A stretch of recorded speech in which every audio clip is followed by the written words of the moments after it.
Hi, darling. Hi, Mom. Let's come here.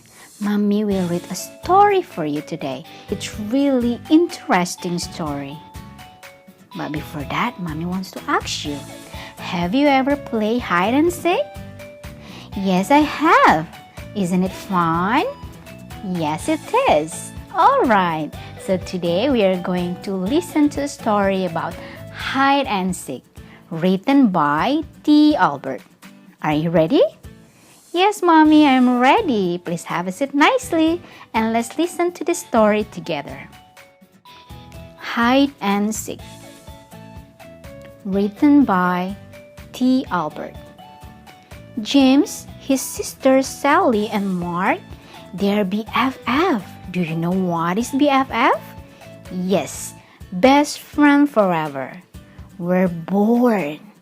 They had played all day, but now that it was dark and difficult to see, they had nothing to do.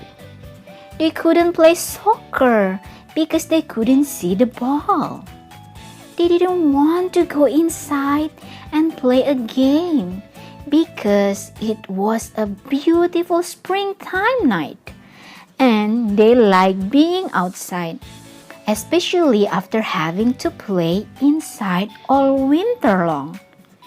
They just didn't know what to do, and it was a little too early for them to go home. I guess I'll just go home, Mark said in a sad voice. Oh, come on, replied James. We still have time for another game of something. Then Sally said, I have an idea.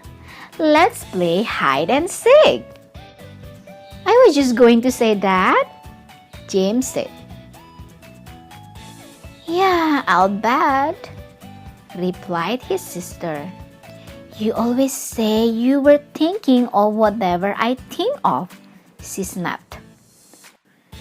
Do not, James said in a loud voice. Do, yelled Sally. Mark just looked down at the ground and shook his head from side to side.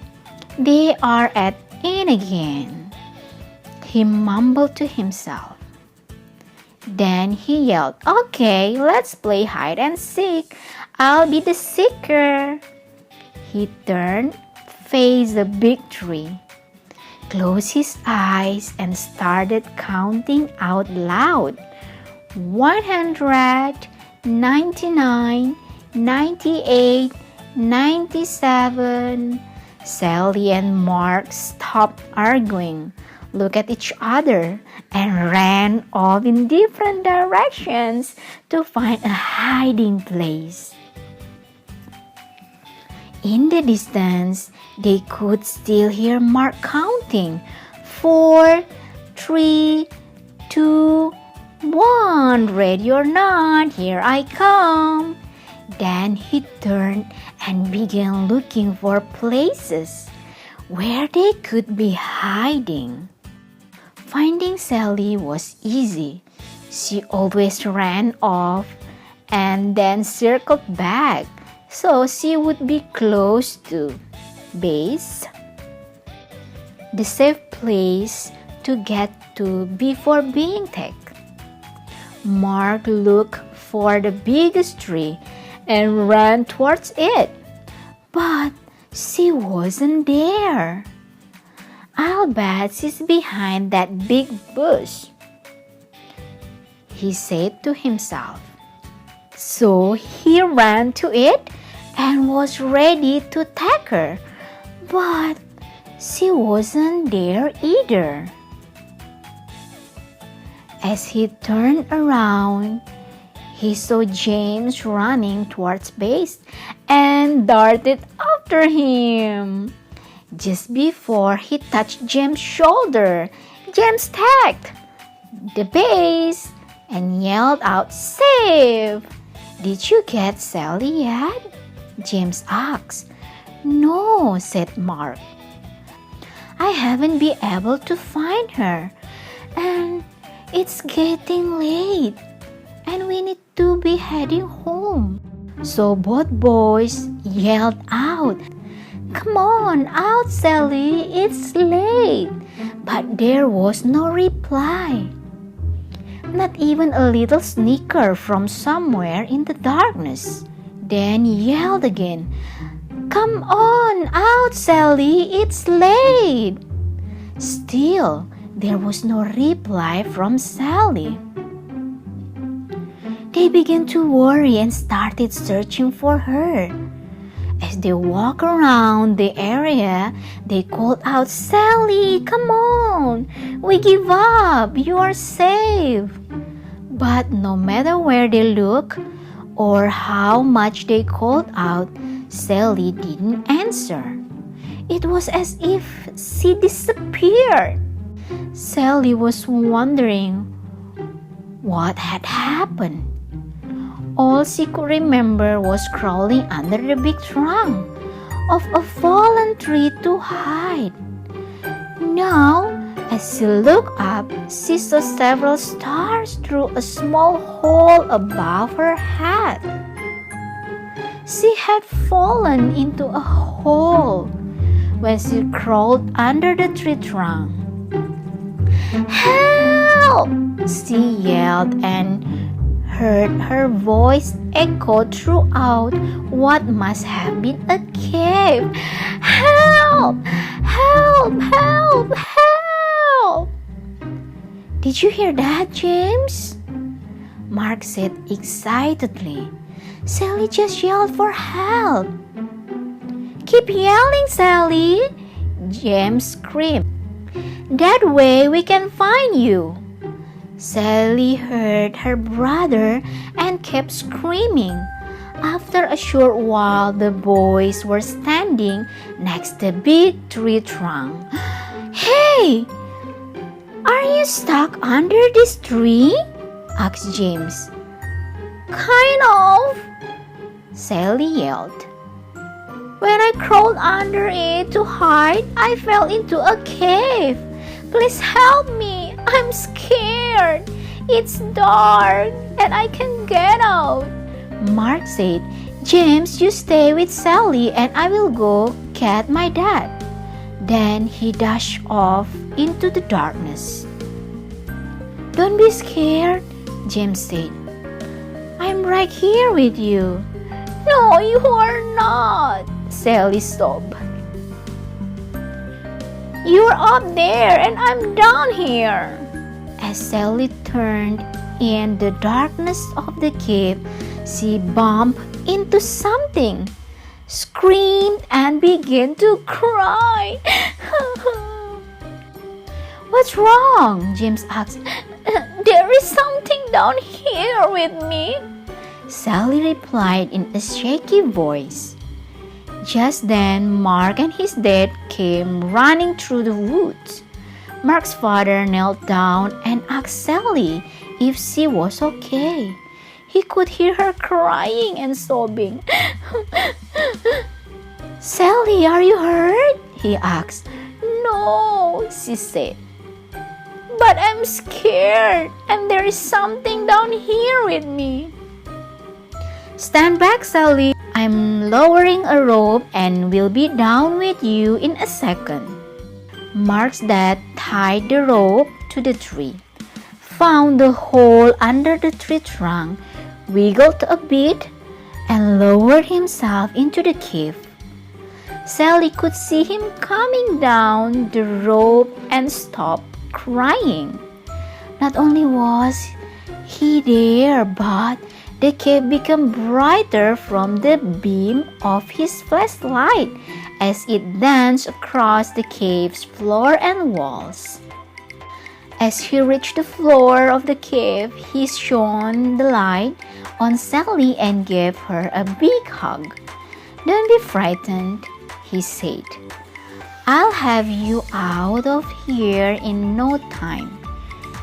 Then he shone the light around and saw that she had fallen into a small cave. And very close to her, in the middle of the cave, was something wrapped in a layer of old blankets. "Mark, James, there's something down here. I'm going to tie it to the rope and I want you to pull it out." "Okay," they replied.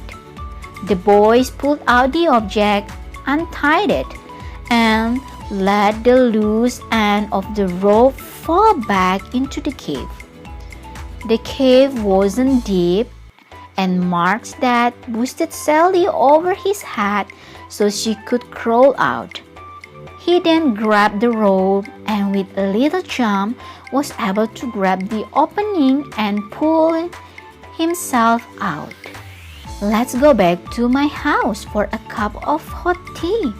I'll call your parents so they aren't worried. And we'll see what treasure Sally found," he said. When they go to Mark's house, they sip their tea and began unwrapping the treasure. They carefully peeled off layers of old blankets and cloth to reveal a wooden box.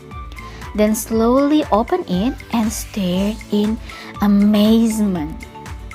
"Wow! Oh my!" Sally said in disbelief. "I don't believe what I'm seeing." The boys and Mark's father just stared. Inside the box were jewels of every color you could imagine. There were diamonds, rubies, sapphires, and emeralds of all shapes and sizes. Intermixed, they could see several gold coins and strands of pearls. "We're rich!" the boys screamed. "Not quiet," interrupted Mark's father. "Someone could have lost this, and I don't think you should plan on spending any of it until we find out a little more. Besides, Sally found it." "I'll share it," Sally said happily. "That's nice, Sally," replied Mark's dad. "But the right thing to do is contact the authorities." The next day, the four of them and Sally's mother drove to the police station, explained what had happened, and gave the treasure to the police to hold while they conducted their investigations. They left the police station sadly, and even the double-dip ice cream cones Mark's father bought for them didn't make them smile. They drove back in silence. Several weeks passed with no word from the police. Then one evening, Mark's father called James, Sally, and their parents. "The police just called and I think you should come over right now," he said. "I'm afraid there is some bad news about the treasure. The police are on their way and will explain everything when you get here."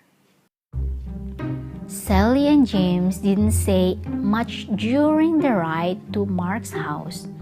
Sally thought that since it was bad news, the treasure belonged to someone else, even though they probably lost it.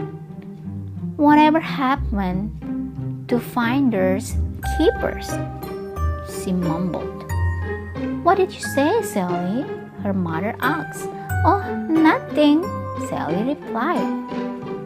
Then she let out a long, sad sigh that echoed through the car.